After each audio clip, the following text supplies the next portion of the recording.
बैठ जाए जरा, इधर देखें। सबसे कीमती चीज क्या है हमारे पास? और अगर ईमान खुदा ना खास्ते छिन गया तो, ये तकरीर है मेरी आज की, अगर मरते वक्त ईमान पे खात्मा ना हुआ तो रमजान का चांद देखने के बाद पूरा बगदाद खुशियां मना रहा है जैसे हम लोग मनाते हैं, मगर बगदाद की एक मस्जिद में एक शख्स अपना चेहरा जमीन पर रखकर सजदे में रो रहा है, ज़ारो कतार, आहें भर भर कर। जब उसने सर ऊपर उठाया, मुरीद आगे बढ़ते का हुजूर ईद है, परसों कल ईद है और लोग खुशी मना रहे हैं, आप रोते क्यों हैं? तो मेरे गौसे आजम ने फरमाया, लोग कहते कल ईद है, परसों ईद है, अब्दुल कादिर की ईद उस दिन होगी जिस दिन दुनिया से ईमान के साथ जाएगा। अल्लाह अकबर, अल्लाह अकबर। मौला अली के खलीफा इमाम हसन बसरी, वो कोई आम आलिम नहीं हो सकता जो अली का शागिर्द हो। मौला अली के खलीफा हैं इमाम हसन बसरी, वो रिवायत करते हैं, वो कहते हैं कि वो खलीफा भी हैं, मुरीद भी हैं, उन्होंने उम्मुल मोमिनीन उम्मे सलमा का दूध भी पिया है। वो बयान करते हैं कि मेरा एक मुरीद था जो सबसे बेहतरीन हाफिज था, सबसे बेहतरीन कारी था, पूरे पूरे बसरा में उससे बेहतरीन कोई हाफिज और कोई उससे बेहतरीन कारी नहीं था। बयान करते हैं कि वो एक दिन मेरे पास आया, आके बोला, हुजूर मैं बर्बाद हो गया, मैं कहीं का ना बचा, मेरे लिए दुआ करते वरना मैं बिल्कुल घुट घुट के दम में मर जाऊंगा। क्या हुआ? कहने लगे, हुजूर से हुजूर कल से लेके अब तक मुझे कुरान का एक भी आयत याद नहीं रही, यानी मेरे सीने से सारा कुरान निकल चुका है। क्या हुआ था? कहने लगे, कल एक लड़की का मैं पीछा कर रहा था, उस पे मैंने बुरी नजर डाली, उसके पीछे बदनिगाही कर रहा था, उसे गंदी नजर से देख रहा था, उसे गंदी नजर से देखते देखते मैं उसके पीछे गया। जब मैं उसका पीछा कर रहा था, उसने पलट के मुझे देखा और कहा, हाफिज कुरान है और मुसलमान है, फिर भी एक लड़की का पीछा करता है, तुझे शर्म नहीं आती? तेरे नबी ने तो गैर लड़कियों के सरों को ढका है, तू आज अपनी ही कौम की बच्ची के पीछे पीछे पड़ता है,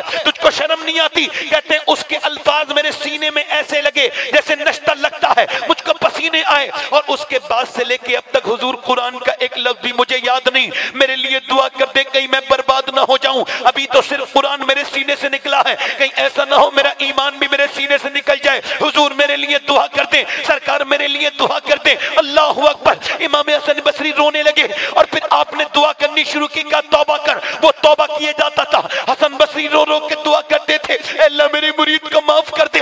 एक बार बदनिगाही की वजह से अल्लाह ने उसके सीने से कुरान छीन लिया। मैं पूछना चाहता हूं नौजवानों से, जिनको जियो का डेटा फ्री मिलता है, जिनको एयरटेल का डेटा फ्री मिलता है, आज कोई नौजवान इस महफिल में ऐसा बैठा होगा जिसके मोबाइल में गंदी फिल्म ना हो, जिसके मोबाइल में गंदी तस्वीर ना हो, जो गंदी तस्वीरें ना देखता हो। और नौजवान, तुझको मालूम है उत्बा बिन गज़वान एक बहुत बड़े सहाबी का नाम है, उनका बसरा में मजार है। एक बार वो तलवार चलाते चलाते अपना खंजर निकालते हैं और खंजर निकालने के बाद आंख में मारते हैं, आंख निकाल के नीचे को फेंक देते हैं। जब उनका गुल्ला नीचे गिरता है, शोर मच जाता है, भीड़ लग जाती है। अब मूसा शरी कहते हैं, लोग तुझे पागल कह रहे हैं। अब उत्बा बिन गज़वान, उत्बा तूने अपनी आंख क्यों निकाल दी? कहने लगे, बस एक गुनाह के सबब का क्या हुआ? अल्लाह के रसूल फरमाते, जो बदनिगाही करेगा उसकी आंख में जहन्नम की आग डाली जाएगी। तो मेरे नबी हक हैं, नबी का फरमान हक है। जब मैंने अभी एक लड़की पे मेरी बुरी नजर पड़ गई, मुझे हुजूर की हदीस याद आई, मैंने सोचा कहीं मेरी एक आंख मुझे जहन्नम में न ले जाए, मैंने अपनी आंख निकाल के फेंक दी। अब बता मेरा अल्लाह मुझे माफ कर देगा? उसकी एक आंख से आंसू बह रहे थे, एक आंख से खून बह रहा था, खून के लोथड़े गिरते थे। हज़रत अबू मूसा शरी कहते हैं, मैं रो के उससे चिपट गया। मैंने कहा, तूने आंख क्यों निकाली? अल्लाह बड़ा रहीम और करीम है, अल्लाह तुझे माफ नहीं करेगा। जो तेरी इस बात को सुन के तौबा करेगा, अल्लाह उसको भी माफ कर देगा। मगर एक सहाबी का ये हाल है, एक मियां, एक ताबई का ये हाल है, और आज हमारा हाल ये है कि हम बिल्कुल बेकार हैं, दिन रात गुनाह किए जा रहे हैं। मोबाइलों में लॉक लगाने वाले लड़के बल्कि अब तो बिल्कुल बेशर्म हो गए, अब तो मियां गुस्ताख हो गए, अब तो बेअदब हो गए, अब तो बिल्कुल खुल गए, अब तो बगावत पे उतर आए नौजवान। अब तो अपने स्टेटस पे गंदी वीडियो लगाते हैं, नाम मोहम्मद सलीम है, गंदा वीडियो है, अपनी बहन का, अपनी बेटी की वीडियो, अपने घर के वीडियो स्टेटस पे लगाते हैं। फेसबुक वाले, व्हाट्सएप वाले, मुसलमानों तुमको शर्म नहीं आती? अरे कोई देखेगा तो क्या कहेगा कि गंदी तस्वीर जिसके मोबाइल में नाच रही है ये अल्लाह के रसूल का उम्मती है। इकबाल कहता है, बुशिकन उठ गए, बाकी जो रहे बुतकर हैं, उम्मती भाई से ये पैगंबर है। अरे अभी कुछ दिनों पहले लड़के तो लड़के लड़कियों लड़कियों की हालात बिगड़ने लगे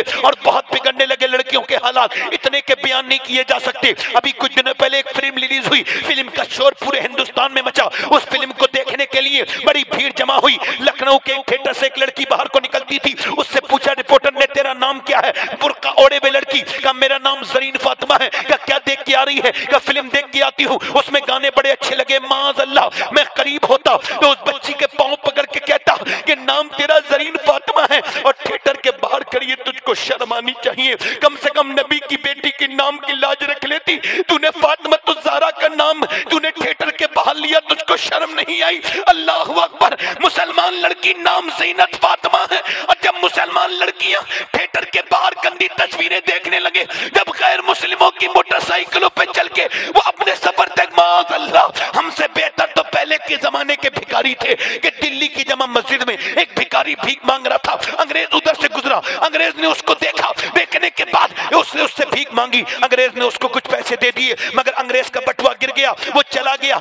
मुसलमान को बटुआ मिला, कुछ देर के बाद उसने बटुआ उठाया, उठाने के बाद अपने हाथ में रख लिया, ढूंढा मिला नहीं। 3 महीने के बाद अंग्रेज वापस आया, कहा ये आपका बटुआ है? कहा मेरा बटुआ है। उसने उसे चेक किया, उसके अंदर पैसे थे। कहने लगा मेरे पैसे इतने थे, तूने इसे हिफाजत से क्यों रखा? क्या तू भिखारी नहीं है? अरे तू मालदार हो सकता था, तेरी दुनिया बदल सकती थी, तूने ये पैसे निकाले क्यों नहीं? भिखारी बोला बात ये है मैं भिखारी तो हूँ मगर बेगैरत नहीं हूँ। का क्या मतलब? का तू ईसा अलैहिस्सलाम का उम्मती है, मैं मुस्तफा जाने रहमत का उम्मती हूँ। अगर तेरे नबी ने मेरे नबी से क़यामत के दिन कह दिया होता कि आपका उम्मती चोर है, तो मेरे नबी को तकलीफ हो जाती, मेरे सरकार को तकलीफ हो जाती, मेरे आका को शर्मिंदगी हो जाती। मैं इतना बेगैरत नहीं अपने नबी को तकलीफ पहुंचाऊं, ले अपनी ये बटुआ ले जा। अंग्रेज बोला ये पर्स बाद में देना, पहले हाथ आगे बढ़ा और मुझे कलमा पढ़ा के मुसलमान कर दे। अरे जिस उम्मत के भिखारी की ईमानदारी का ये आलम है, उस उम्मत के नबी की ईमानदारी का आलम क्या होगा? नारे तकबीर, दोनों हाथों को उठाकर मोहब्बत से नारे तकबीर, नारे रिसालत, अज़मत मुस्तफा, रिफात मुस्तफा, शौकत मुस्तफा। उम्मती बाई से रुसवा ये पैगंबर है, उम्मती बाई से रुसवा ये पैगंबर है, उम्मती बाई से रुसवा ये पैगंबर है। और लोगों तुम्हें दुनिया में भेजा गया था आजमाइश के लिए, अल्लाह को भूल गए नौजवान।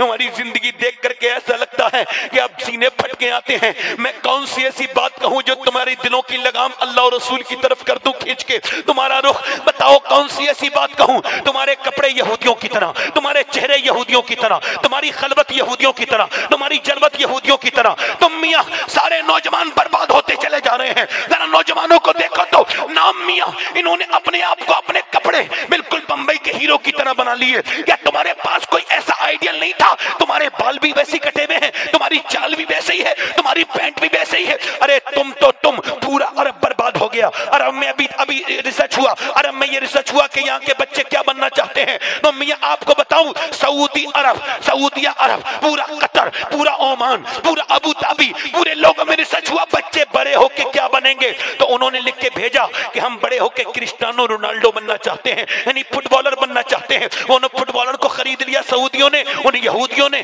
उन सऊदियों ने खरीदा और कहा हमारे बच्चों को अपनी तरह बना दे। अरे क्या सऊदियों के पास कोई ऐसा इंसान नहीं था जिसे वो निसाम में शामिल करवाते, जिसे वो अपनी जिंदगी में शामिल करवाते और कहते हमारे बच्चे उसकी तरह बनो? उनकी तरह क्या बनते हो? क्या हिंदुस्तान के बच्चों, लड़कों, तुम्हारे पास कोई नमूने अमल नहीं था जो तुम बंबई के लोगों पे फिदा हो गए कि जिसकी तरह तुम बनते? बिल्कुल था। हमारे पास तो ऐसा नमूने अमल था, किसी कौम को अल्लाह ने ऐसा इंसान अता नहीं किया जैसा हमें अता किया। मियां 10 साल मदीने में रहा और उसके कपड़े पे 17 पैमत थे। उसने हुकूमत आधी दुनिया पे की। उसने 10 साल के अंदर 1060 शहर फतह किए, यानी 3 दिन में वो एक शहर पर इस्लामी झंडा गाड़ देता था। उसने 10 साल में 4000 मस्जिदें बनवाई, यानी एक दिन में 3 मस्जिदें बनवा के तैयार करवाता था। उसने एक करवट ली तो कैसर को बर्बाद कर दिया, दूसरी करवट ली तो किसरा को बर्बाद कर दिया। वो कौन मर्द कलंदर था जिसके बारे में 2009 में व्हाइट हाउस में खड़े होके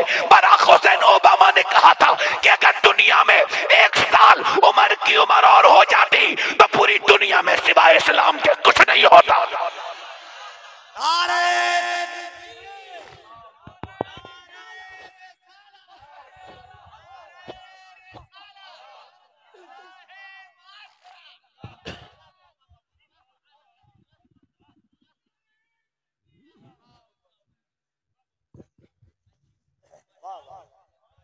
मगर अब सहाबा का जिक्र नहीं होता।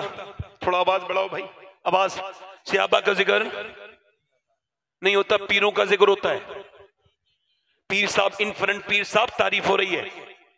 पीर साहब के साथ वाला जो आ रहा है वो कह रहा है ये हैं, ये हैं, ये हैं। पेड है ना, पैसे लेता है बयान करने के। ये हैं, ये हैं, ये हैं, ये हैं। आज तक सूरज ने कभी कहा है मैं सूरज हूं? जब धूप निकलती है तो पता चल जाता है सूरज।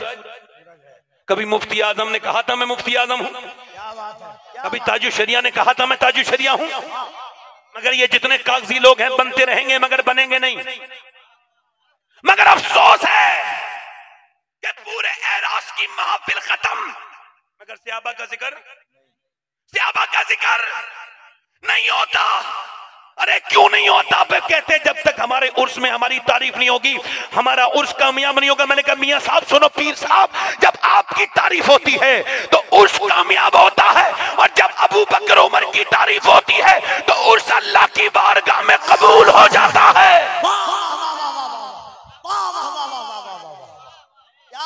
इस कौम को जानना पड़ेगा कि कौन है अबू बकर।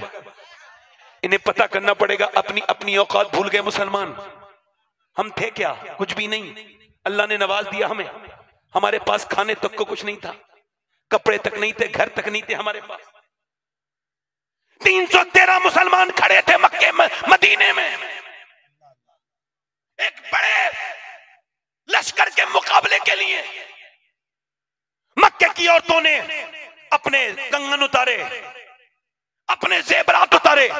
ये रास्ता बंद कर दो वरना तकरीर बंद कर दूंगा। ये बीच का रास्ता बंद कर दो। ये कहां से आए हैं ये लोग?